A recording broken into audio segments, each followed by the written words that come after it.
Carla, boa noite, seja bem-vinda, minha filha. Eu não tenho nem roupa para a gente começar com. Sabe? Sabe aquele meme da Dilma? Meu querido diário, não sei nem por onde começar. Eu já passo para você. Boa noite, André, querida. Boa noite, comunidade 247. Pois é, Andréia, que bom que sobrevivemos ao genocídio para poder ver esses pilantras, né? Respondendo pelos crimes que cometeram. O que não falta é assunto. Os jornais adoram dias como hoje. E tudo isso é muito, muito polêmico, né, Andréia? Porque surpreende um total de 0 pessoas que a intenção de golpe, mas deixou, eu acho que a todos nós muito surpreendidos no sentido de que havia um plano de envenenamento contra o presidente Lula. Isso é uma coisa muito grave, acho que por essa ninguém esperava. E fiquei lembrando, sabe, André, que o Bolsonaro só toma água da torneira, ele não toma água de garrafa. Você lembra dessa história? Que ele é um cara paranoico, quando ia aos debates levava a própria água? Exato. E agora que esse plano vem à tona... Agora, imagina para um paranoico ter que esperar até 2025, né, para ver o que vai acontecer com ele. Bom, mas, Carla, vamos começar, e acho que é interessante agora, para a gente poder até entender todo esse processo, compreender que tudo fazia parte, e como a gente paga caro quando a gente golpeia a nossa instituição. Né? Eu estou falando isso porque não tem como a gente falar hoje de golpe contra a democracia sem lembrar do apoio que os militares deram ao golpe contra Dilma. E como tudo começa ali, no golpe contra Dilma. Seja pela Comissão Nacional da Verdade, seja pela forma, né, e obviamente, né, pelo jogo e pela lógica de poder que os militares queriam, mais uma vez, retornar como base política, porque eles fizeram isso e foram responsáveis por esse processo. Não é à toa que quem faz o elo, e aí você me corrige, mas quem faz o elo entre Temer e Bolsonaro é o Braga Neto. Passo para você. Bom, Andréia, como diria Jack o Estripador, vamos por partes, né?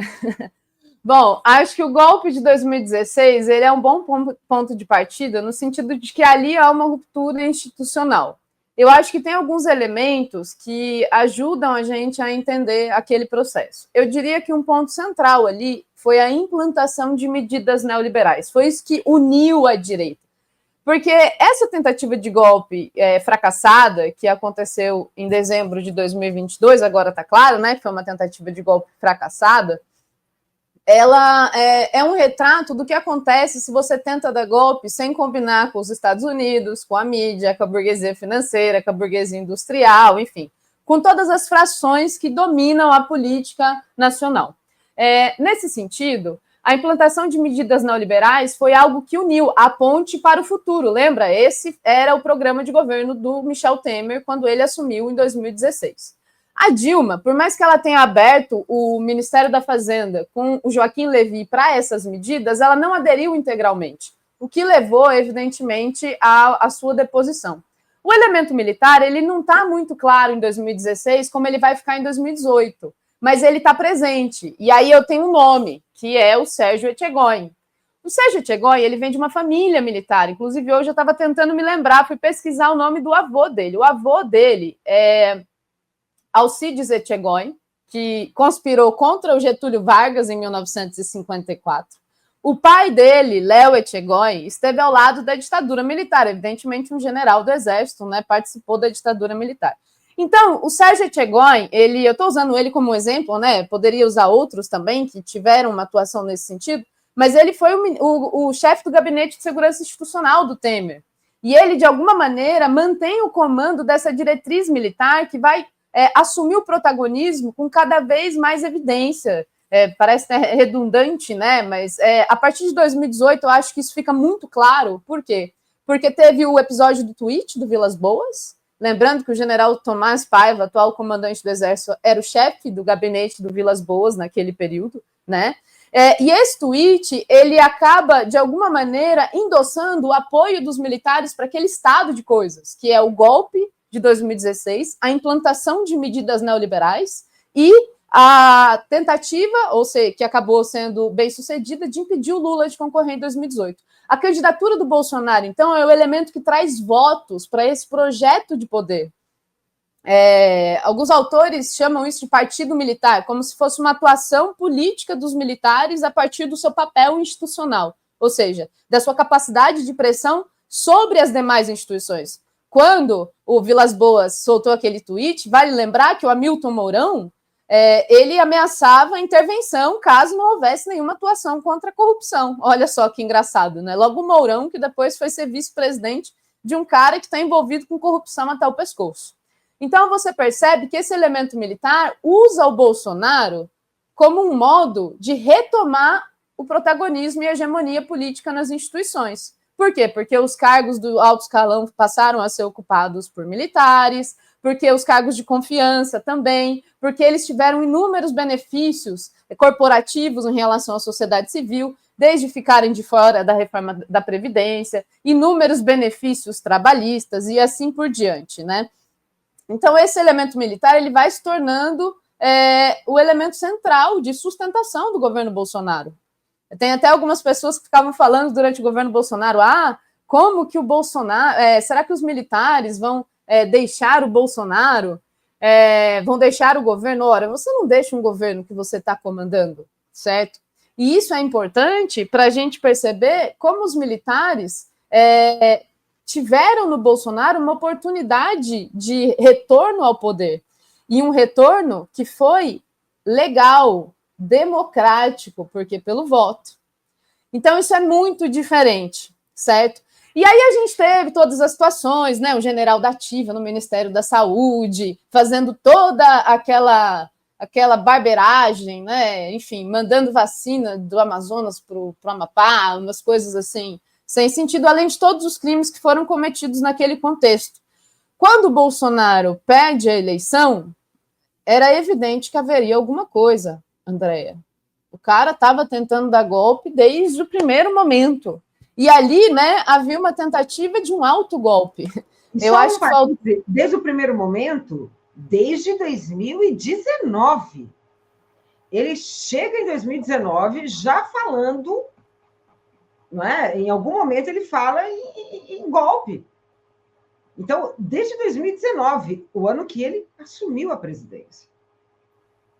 E ele já falava antes, quando era deputado, né, Andréia, que a primeira coisa que ele faria seria fechar o Congresso. E aí, ao invés de fechar o Congresso, ele fez isso aqui que o Júlio César Beraldi escreveu, acho que foi o Júlio César, ele entregou o orçamento para o Congresso Nacional, porque ele viu que ele não tinha poder para fechar o Congresso, então ele entregou o orçamento, dobrou o Congresso, colocou o Congresso no bolso e fez o que quis, sabendo que não haveria nenhum processo de impeachment contra ele, ou seja, ele poderia delinquir à vontade, como ele delinquiu até o último momento, né, em que esteve na presidência da República. Então, esse elemento militar, eu acho que ele também, de alguma maneira, ecoa o que foi a saída da ditadura, uma saída pactuada, em que nenhum militar foi punido, nenhuma instituição foi responsabilizada pelos crimes que os seus agentes cometeram durante aquele período. E a gente precisa lembrar que os principais nomes, né, desse golpe, vou pegar o Augusto Heleno. Augusto Heleno, gente, ele era ajudante de ordens do Silvio Frota. Silvio Frota, um general que em 1978 foi contra a abertura proposta pelo ditador Ernesto Geisel, né? O Geisel ele propôs a abertura política que fosse lenta, democrática e segura. Não, democrática, desculpa, lenta, gradual e segura. Ela era tudo menos democrática. A ideia dos militares naquele período era um retorno dos civis ao poder, mas não necessariamente um retorno da democracia. Então, se a gente consegue ter democracia, é importante dizer isso, é uma conquista do povo brasileiro. Os militares, às vezes, têm uma narrativa de que eles concederam, de que eles tutelam, e não é bem assim, né? A política ela está em disputa. E o Frota, ele era contra essa abertura. E o Augusto Heleno era ajudante de ordens dele. O Frota chegou a ser demitido, né? Ele tentou um golpe contra o Geisel, ele tentou uma atuação assim para depor o Geisel, não teve sucesso, ele não teve outros militares que aderiram a ele, e ele acabou, enfim, demitido. E o Augusto Heleno, então, veja de onde ele vem. É importante dizer isso, para a gente perceber que não é um raio em céu azul. São figuras políticas que atuam, né, ao longo da nossa história impunemente. E que, veja, o Augusto Heleno viu os seus mentores cometerem crimes e não serem punidos. Então, é uma virada que ele seja indiciado. É importante que ele esteja no banco dos réus respondendo pelos crimes que cometeu. Isso é muito importante para a democracia brasileira. E aí a gente tem agora essa situação de vamos separar o CPF do CNPJ, né? Esse é o discurso agora. E isso não existe. A corporação precisa ser responsabilizada. Os Kids pretos, as forças especiais, elas precisam ser extintas. Como que você vai ter uma força especial, Andréia, que atua contra o poder constituído, contra a vontade soberana da população? Qual que é o sentido de você pagar esses caras? Eles cometerem crimes? E que fizeram parte do governo Bolsonaro. Exatamente. Né? Fizeram parte do governo. Exatamente. E isso é um debate que precisa ser enfrentado pelo governo. Primeiro tem que tirar o Múcio, né? Para começar. Você não faz nada com o Múcio lá. Carla, vamos pegar o Múcio um pouco nessa história, porque o Múcio, zero surpresa também, de que estava presente indiretamente, estava presente naquelas manifestações, a família dele estava em Brasília, lá naqueles acampamentos. Ele tem feito uma defesa absurdamente cega às Forças Armadas. É um jogo contra o governo federal, porque o que a gente, e várias vezes a gente já falou sobre isso, e a gente também tenta entender o porquê que o Múcio está nesse papel, até porque tem que ter uma interlocução entre Lula e as Forças Armadas, mas nesse momento, a permanência dele não tem condições. O Lula está tão... A minha questão a minha dúvida é o tamanho da encrenca que deve ser as Forças Armadas hoje para o governo Lula. Eu acho, Andréia, que é um tema que o governo não tem disposição para enfrentar. Porque, assim, a questão militar não começou agora, né? Pois é. Eles têm... há uma coisa da corporação, assim, né, das Forças Armadas e do Exército, especialmente do Exército. Eles fundaram o Brasil lá na Batalha de Guararapes, depois fundaram a República no golpe contra a monarquia.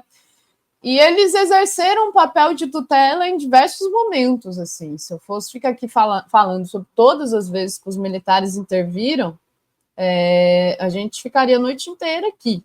Então, essa presença militar ostensiva, ela é parte da nossa história republicana.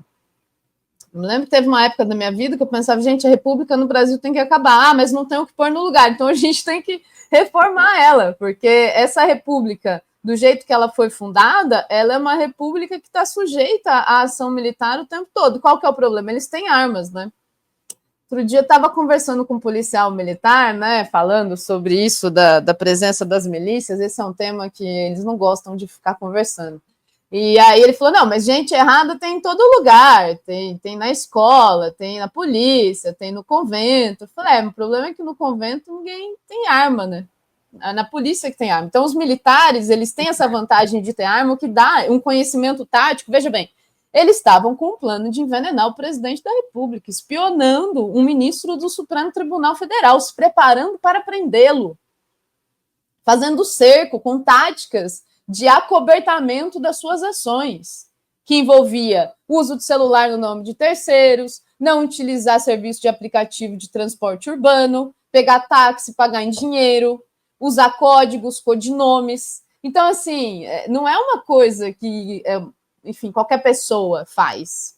Isso aí é treinamento, e é treinamento oferecido pelo Estado, né? Então, o governo Lula, ele está preocupado em estabelecer uma economia que seja com grau de investimento, uma distribuição mínima de renda, fazer uma reforma tributária. Essa é a agenda do governo, Andréia. A agenda do governo não é fazer reforma militar, não é pensar uma nova estratégia de defesa.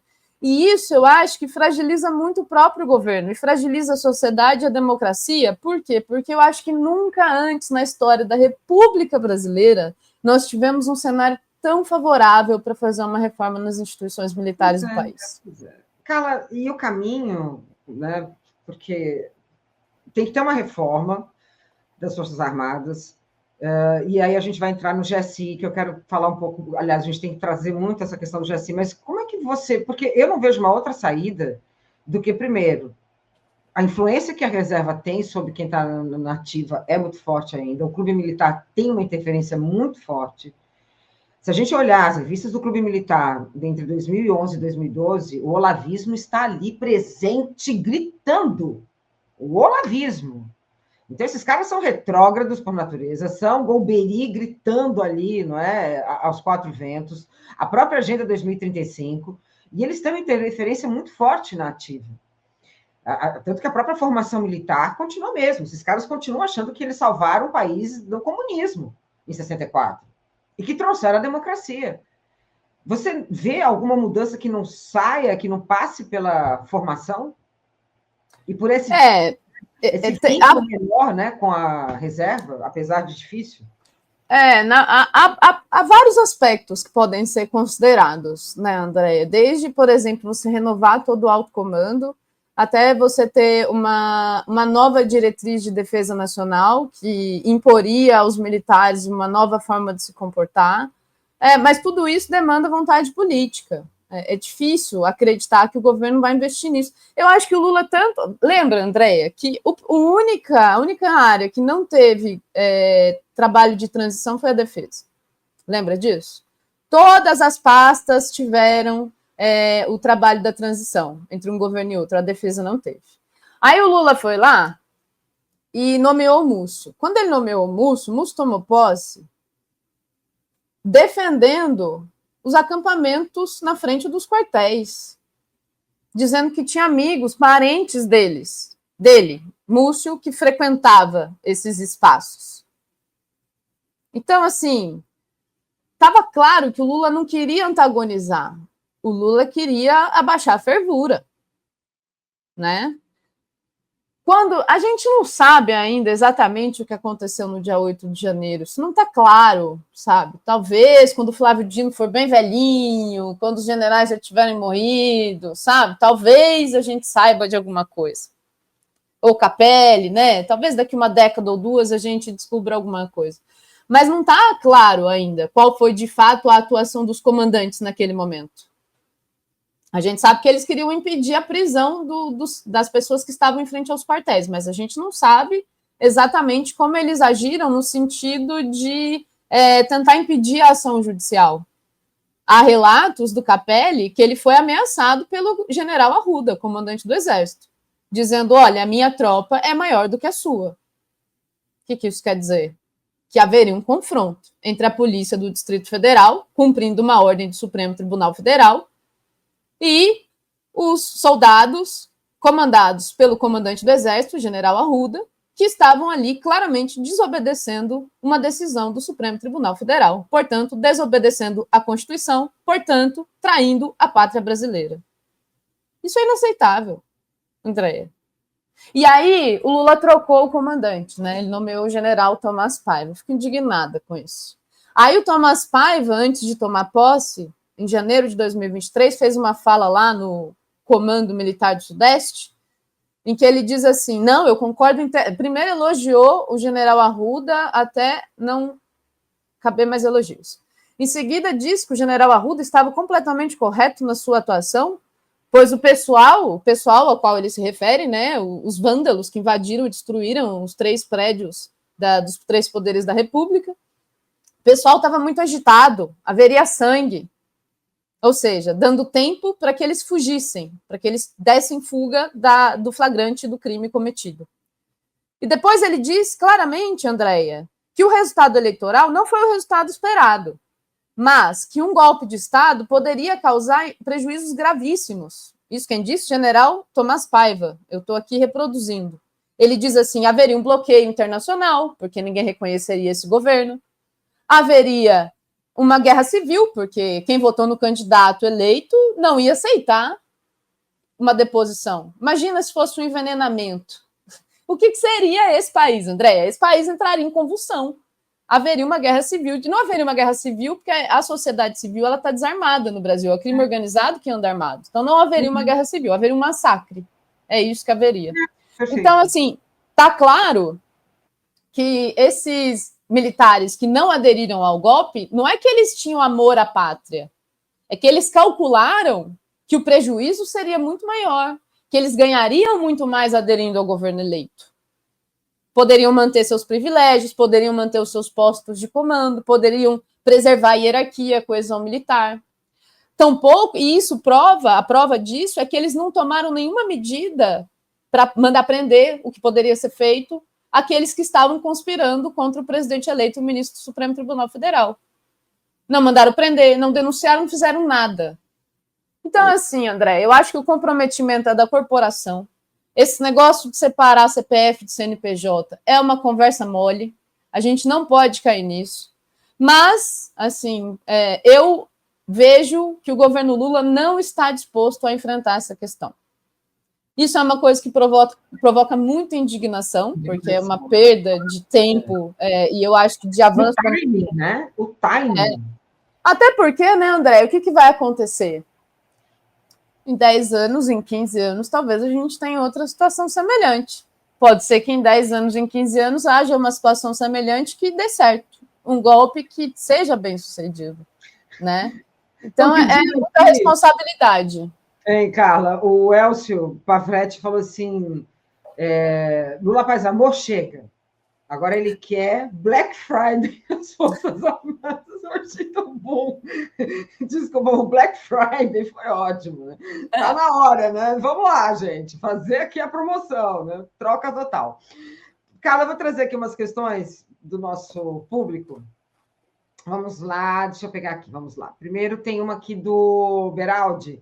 Carla, você considera que Hermes da Fonseca deu um golpe em Epitácio Pessoa? Ele foi o primeiro marechal a ser punido. E eu passo para você. Aí teve alguém que colocou aqui, né? E ainda tem o seguinte, né? Desde 89 dando golpes. Então, obviamente, fazendo uma analogia a 1889, é contigo. Então, isso aí foi uma polêmica. Sabe que eu dei aula de Brasil Republicano 1, que trata exatamente desse período da história, esse semestre, né? E é muito curioso, assim, porque há historiadores que tratam o que eu chamo de Revolução de 1930 como golpe de 1930. E como se a Primeira República no Brasil fosse uma democracia maravilhosa. Nossa, né? Não é representativa. 1% da população votava, 90% vivia em situação de completa miséria nos campos e nas cidades, amontoados, tratados como animais pelas instituições, né?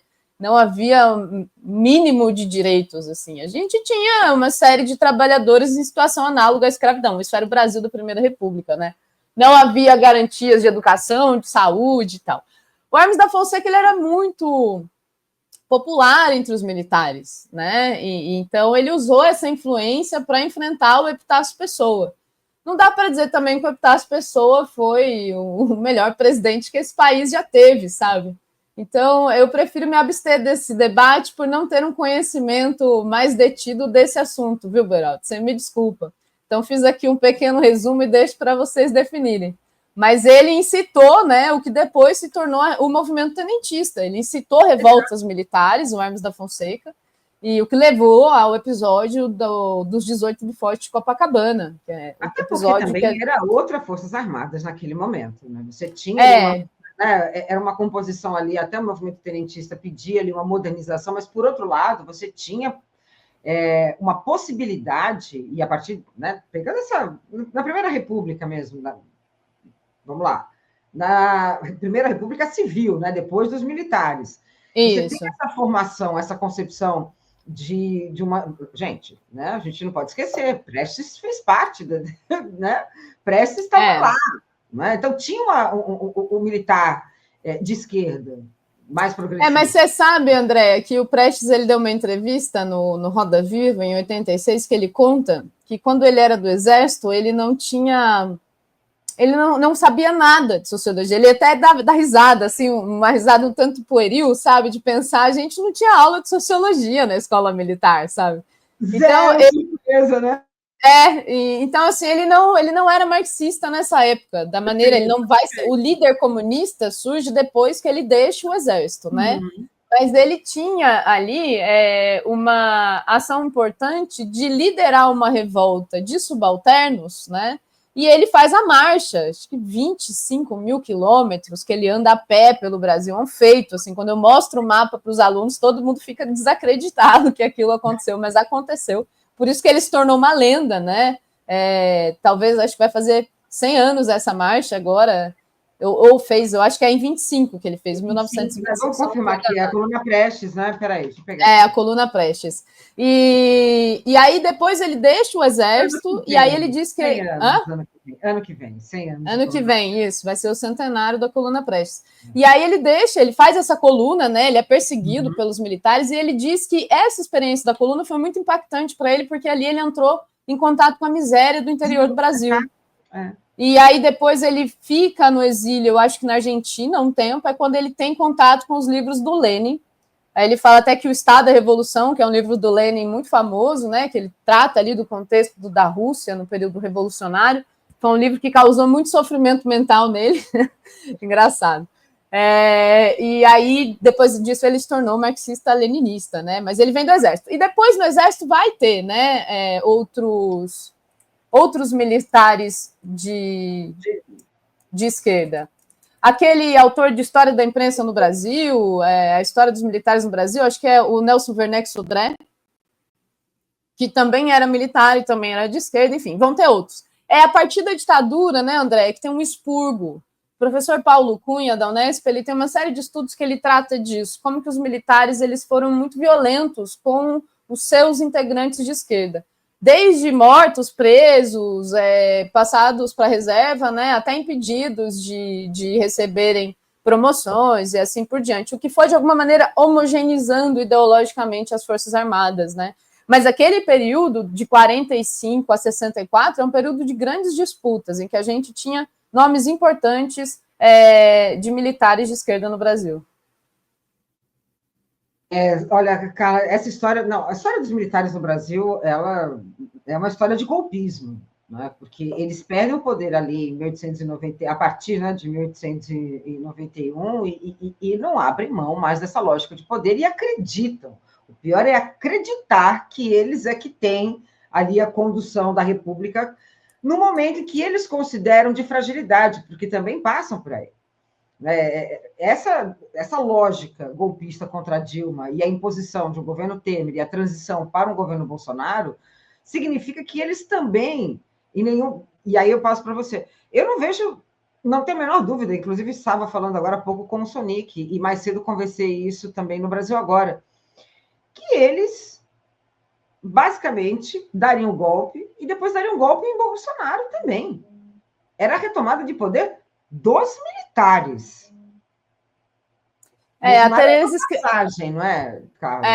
A Tereza escreveu um texto sobre isso, né? Eu vi na imprensa que a polícia chegou a essa conclusão de que, na verdade, os militares eles dariam um golpe, usariam o Bolsonaro, mas depois excluiriam o Bolsonaro. Bom, esperado, né? Bolsonaro incompetente, falastrão, fanfarrão, uma pessoa imprevisível, disruptiva, violenta, né? Então, acho que é esperado. Mas, assim, isso aí seria no contexto de uma ditadura implantada pela força, né? Isso é um delírio, Andréia. Isso é um delírio. Não tem contexto nacional, internacional para isso, sabe? Não... Então, isso mostra o quanto esses caras estavam delirando. Eles estavam fora da realidade, assim, dentro de um mundo paralelo em que eles viam aquilo como algo possível. É um desligamento total da conjuntura, sabe? De não perceber que parte da direita aderiu à candidatura do Lula. Sim. É isso. Esse é o trunfo do Lula. Ele tem uma parte da direita com ele, sabe? E é por isso que é difícil acreditar que ele vai mexer com esse negócio de Forças Armadas. Primeiro que precisaria do Congresso. Você acha que alguém no Congresso quer mexer com isso? Lá no Senado? Você acha que alguém do Senado quer mexer com isso? Jamais, Entendeu? Mas ninguém vai mexer com isso. A gente está... Então, Né, vamos lá, tudo bem. Por outro lado, e acho que também isso é né, tem que ser levado em conta, apesar de ser um pequeno passo, nós vamos ter militares pela primeira vez, e olhem, né, como isso faz parte de todo um trajeto, né, uma trajetória histórica, que podem vir a ser condenados por civis. Apesar de que há uma tentativa, né, de que fique, e uma vontade de que aquilo deveria ficar no Supremo Tribunal Militar. Isso é um adendo. Mas você acha que a nossa justiça, no final das contas, ela vai. Como é que você vê esses interesses nesse sentido? Ela vai dar conta de lidar com essa situação? Esse é o ponto. Olha, Andréia, eu acho que há uma questão aí para as instituições, que é a questão da sobrevivência das próprias instituições, sabe? Enquanto o Bolsonaro ele estava atacando o Lula, o Haddad, a Manuela Dávila, o PT, estava tudo bem. Agora, quando o Bolsonaro ele começou a atacar o Supremo Tribunal Federal, grupos da sociedade civil, aí a coisa mudou, como, por exemplo, a imprensa, né, artistas, enfim, e aí assim por diante. Então, veja, conspirou-se contra o ministro do Supremo Tribunal Federal. Isso é importante para o Supremo Tribunal Federal. Eu aposto, Andréia, que até os indicados pelo Bolsonaro atuarão pela sobrevivência da instituição a qual pertencem. Porque antes de serem indicados para o Bolsonaro, atualmente e para sempre, né, até se aposentarem, atingirem lá os 75 anos, serão ministros da Suprema Corte. Praticamente, né, intocáveis na República. Então, assim, eu acho que esse processo ele vai se desenrolar, e agora que saiu a notícia, né, dessa tentativa de envenenamento, fica claro por que demorou tanto. E até faz sentido que tenha sido após as eleições municipais que esse tema veio à tona. A polícia está reunindo provas há muito tempo, né? Imagina isso tudo vindo à tona no meio do segundo turno.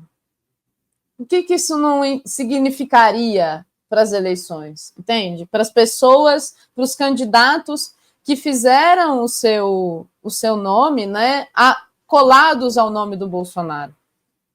Então, eu vejo assim, as instituições vão agir com todo o rigor que elas tiverem ao seu alcance. Eu acho que isso está claro, né? A Polícia Federal fez um trabalho, eu diria até histórico, importante, né?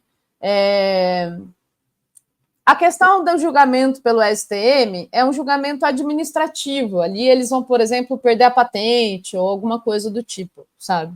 Mas o julgamento no Supremo Tribunal Federal é muito importante, porque eles cometeram crimes, né? E é importante que eles estejam sujeitos à esfera civil de justiça. Isso é fundamental, principalmente porque atuaram como ministros de Estado, como integrantes de governo. Isso tudo é muito grave, né? E a figura do Braga Neto, você vê que o Braga Neto é uma figura desprezível, né? Repulsiva, assim. Porque um sujeito líder lá da intervenção federal no Rio de Janeiro, chefe, né, no momento do assassinato da Marielle, fez um monte de alarde na época do assassinato, disse que poderia ter dito quem ele achava que era, mas que não falou. Depois virou ministro do Bolsonaro e foi alçado ao posto de candidato a vice na chapa de reeleição e abrigou em sua casa uma reunião que levou a essa conspiração pelo golpe. É uma coisa muito grave, né? Muito grave. É importante que as instituições percebam o seu lugar nesse momento. Eu acho que o Supremo Tribunal Federal será rigoroso, principalmente porque acabou o clima de anistia, né, André? Você não escuta nem um pio mais sobre isso. Até o pessoal do Centrão, que estava embarcando nessa onda aí, já não quer mais. Então, com certeza, com certeza. Até porque não tem... Até porque isso leva diretamente a uma coisa que eu achei bem interessante, que não é pedagógico, mas é bom, porque é pedagógico, é bom porque vai mexer no bolso. O Ministério Público que pediu ao TCU o bloqueio de 56 milhões de Bolsonaro e mais os 36 indiciados, porque porque eles estiveram, né, fazendo uma compensação aos gastos, ao prejuízo que houve no 8 de janeiro. Então, isso também é importante, né, Carla? Porque são pequenas medidas que vão trazendo também um caráter pedagógico para a população entender que não dá para ter anistia, que não dá para anistiar golpe de Estado, que não dá para chegar, né, lá nos três poderes e falar, olha, gente, vou entrar aqui e vou pichar, né, desde da estátua da justiça até quebrar, né, o Congresso, o STF adjacências. Não dá, não pode. Passo para você. E atuaram com completa conivência, né, com omissão, assim, de alguma maneira dando espaço para aquilo, permitindo que aquilo acontecesse. A responsabilidade é muito grave, né, André? Mas, assim, fazendo um retrospecto aqui na história do nosso país, não é a primeira vez que isso acontece, né? Vamos pensar o período recente. Os militares conspiraram contra o Vargas para depor o Vargas em 54. Teve lá, depois do tiro que acertou o Lacerda. Quem quiser saber mais sobre isso, assiste aquele documentário Getúlio Vargas do Brasil, produzido pela TV Senado, disponível no YouTube. Todo mundo que quiser ver, um documentário muito bom. Houve um tiro que acertou o Carlos Lacerda, principal opositor do Getúlio Vargas, né? O tiro, naquela ocasião, um major da aeronáutica estava fazendo a segurança do Lacerda, foi morto, um major jovem, casado, com 5 filhos pequenos, enfim, uma situação terrível.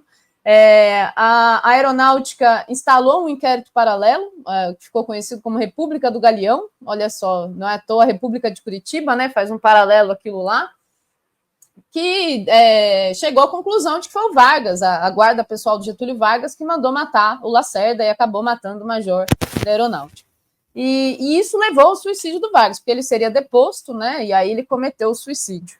Depois, em 61, quando o João Goulart deveria assumir, né, porque o Jânio Quadros renunciou, houve uma tentativa de matar o Jango, chegando ao Brasil. O nome da operação era Operação Mosquito, que não foi adiante, porque parte dos integrantes dessa operação se recusaram a cumprir as ordens que receberam, portanto, se recusaram a matar o presidente da República, né? Então, depois, em 78, o Silvio Frota, né, que tentou impedir a abertura política. A gente teve entre 79 e 80, 81 ali, uma série de explosões a bombas pelo Brasil.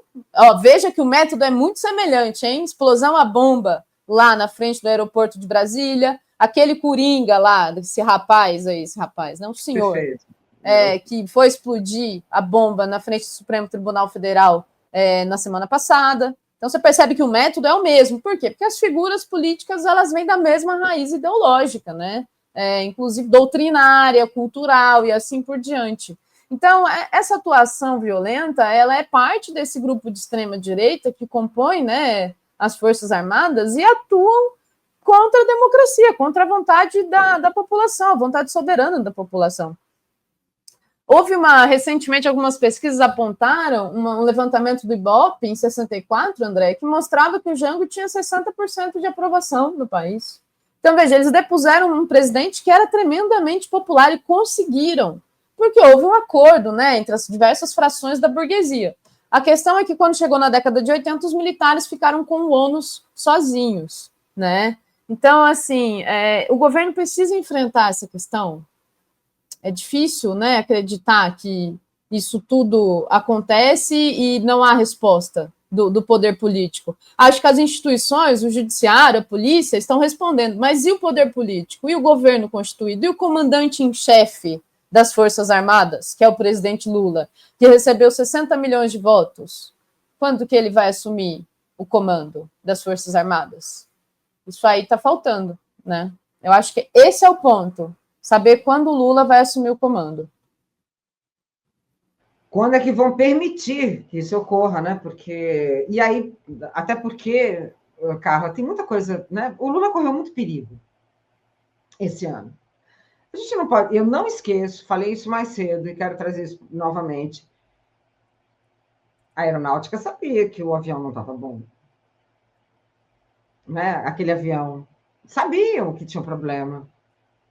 Depois teve um assalto de um carro que estava ligado ao GSI, ou o GSI tinha alugado, etc. Alguma coisa, né, durante a eleição que foi roubada. Depois teve mais um carro que teve um problema e foi roubado. Quer dizer, o Lula ficou 5 horas voando em círculos. em círculo, sem contato de internet.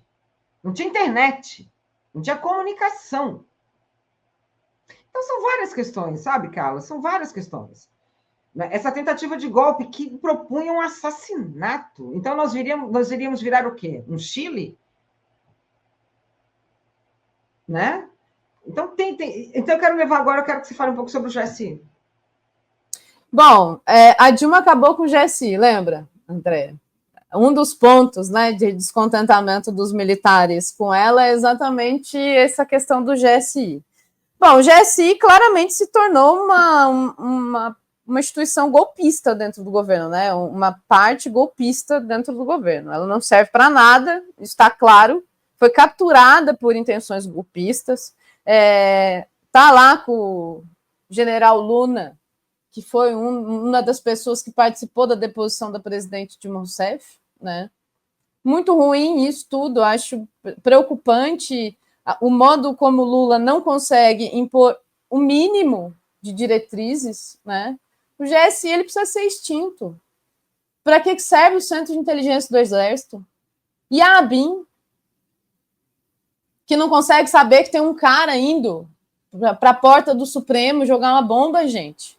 Fazendo posts na internet, nas redes sociais, todo dia falando que vai explodir, que vai fazer, que vai acontecer. Como assim? Sabe, o Andréa? É muito grave. O governo está à deriva.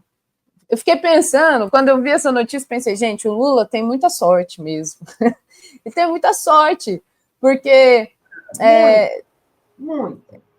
Parece uma figura muito vulnerável, né, do ponto de vista da sua própria integridade física, enfim. O policial federal que foi preso estava na transição, fazia parte da segurança do Lula. O Lula não, quer dizer, né? Dá para confiar na segurança? Sim. Né? Agora, que eu acho que ele tem consciência disso, eu acho que ele tem também. Né? Sim. Que é o jogo que está sendo jogado.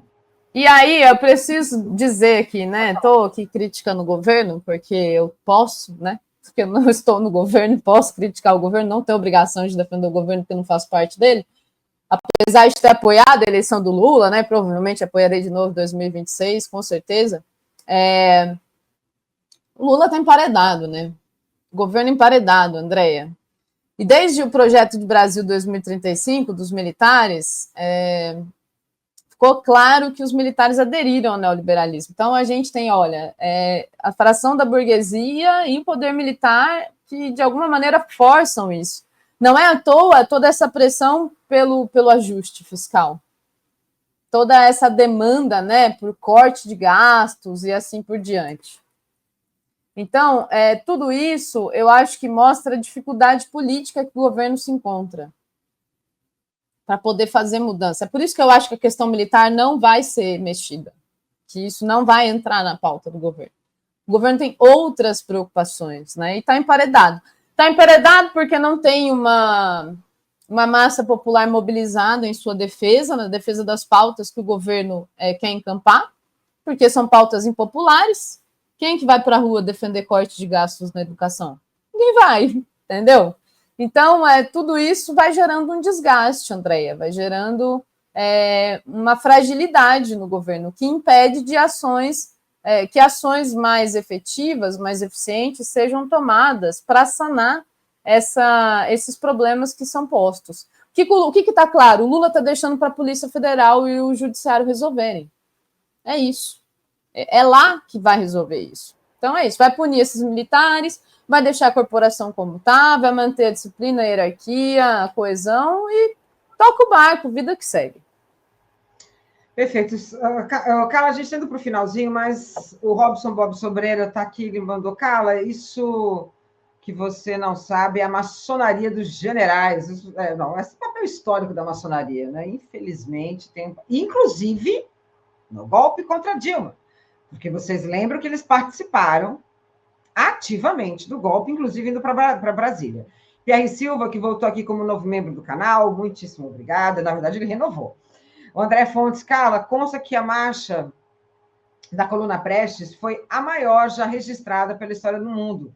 E, nesse sentido, o que o Prestes faz é o que, de alguma forma, o Che Guevara vai fazer anos depois, né? Que é percorrer ali e conhecer, né? E ter uma noção mesmo das necessidades.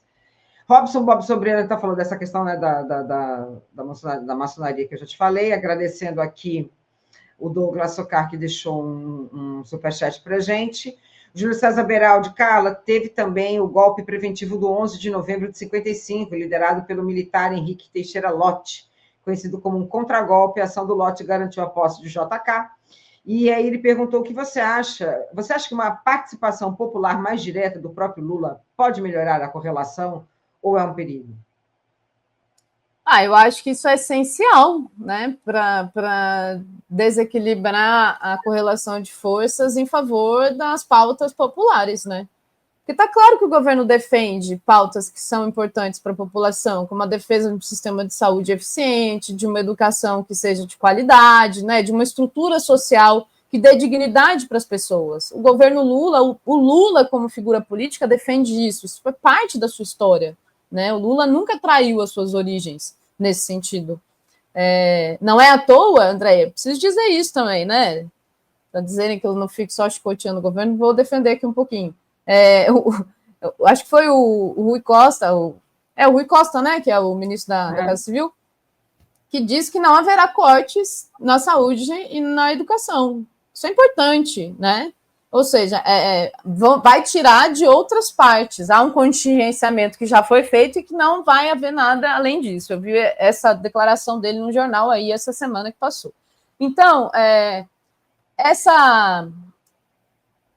não sei, viu? Eu acho que essa atuação, ela é muito problemática, assim.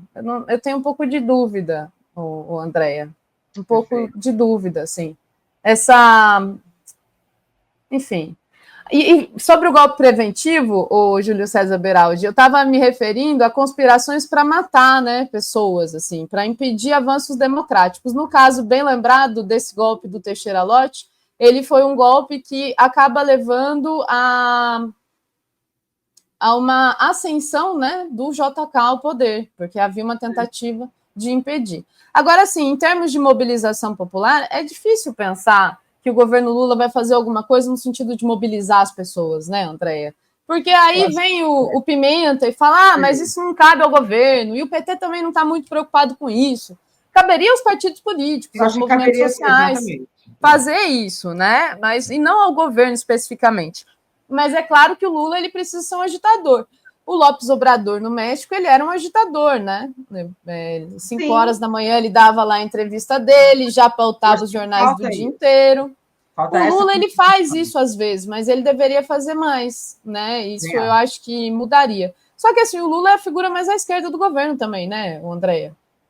Sim. Você pega os ministros, exato. E que a gente os ministros estão à direita do Lula. Então, assim, muito... olha... No primeiro mandato, né, os 2 primeiros mandatos, Lula contava com figuras como o Zé Dirceu, né, Dilma Rousseff, enfim, outros nomes assim de muita qualidade.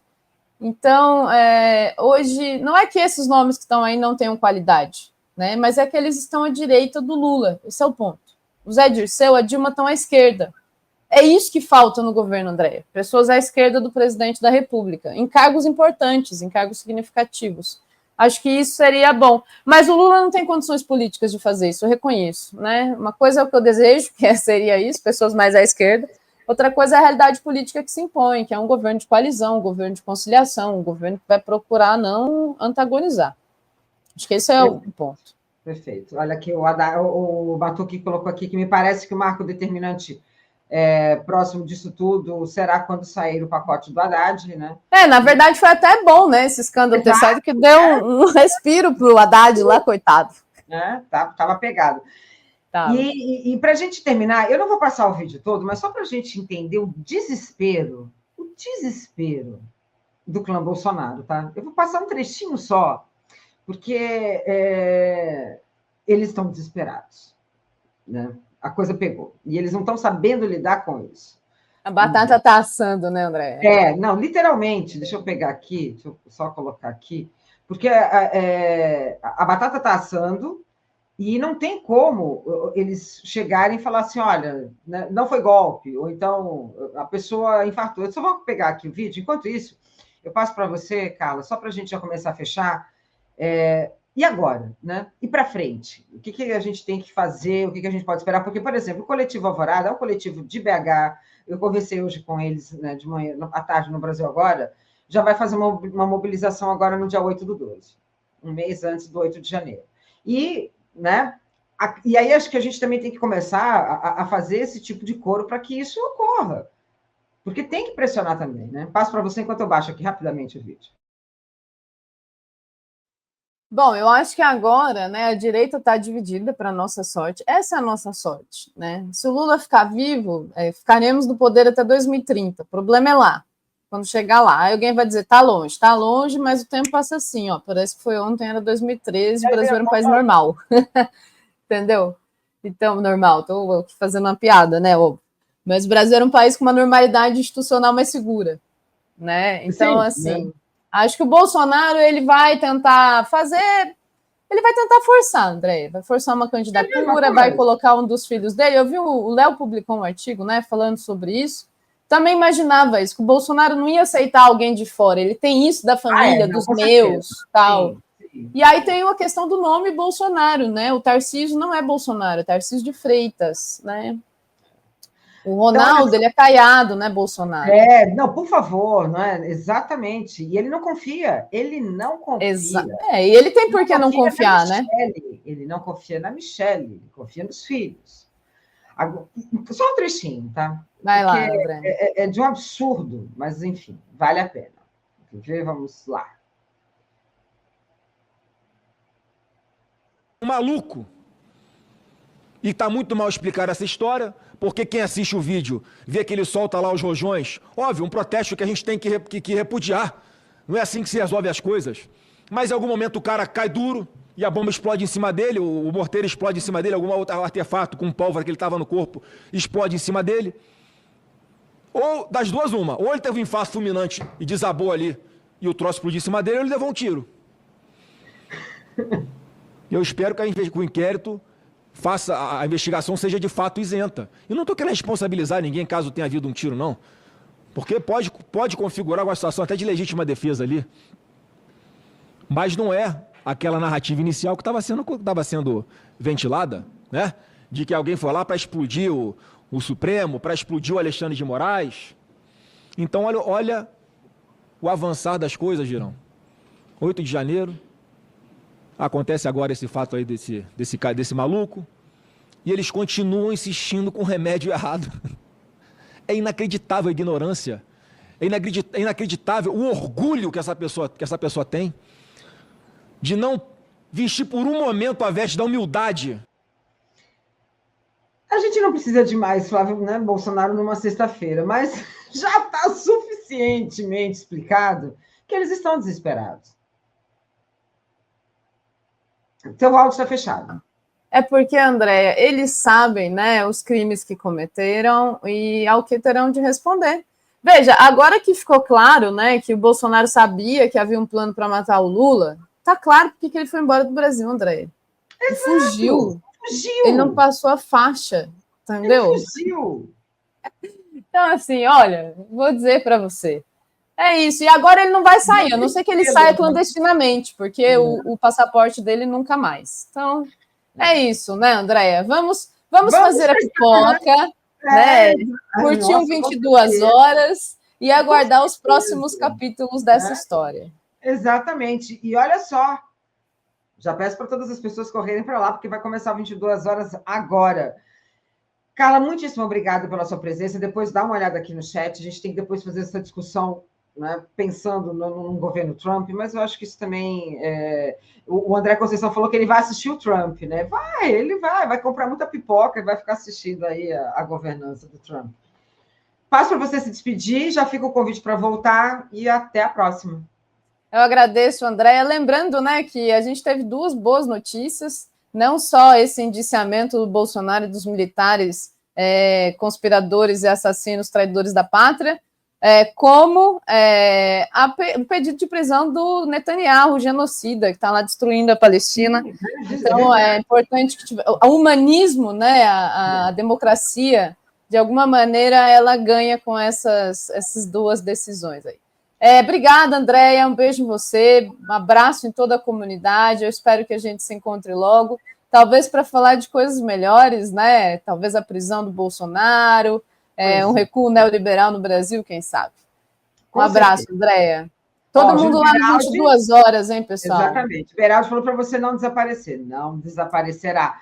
Olha, e a Ali falou aqui que carnaval é prisão do Bozo na certa. Gente, aí eu não vou ter nem fantasia, né? Vai ser uma questão. Vamos começar a pensar agora. Vai ser festa medieval, uma semana. 10 dias. Pois é, não tem, não vai ter para ninguém. Gente, muito obrigada. Corram para o 22 horas. Carla, muito obrigada também pela sua presença. Eu volto amanhã, às 14 horas. O programa já foi gravado, mas assistam com o Atchê. E a gente vai tratar desse tema também dentro de uma perspectiva jurídica. Então, fiquem conosco. Beijo para todo mundo e até a próxima. Até logo. Tchau, tchau.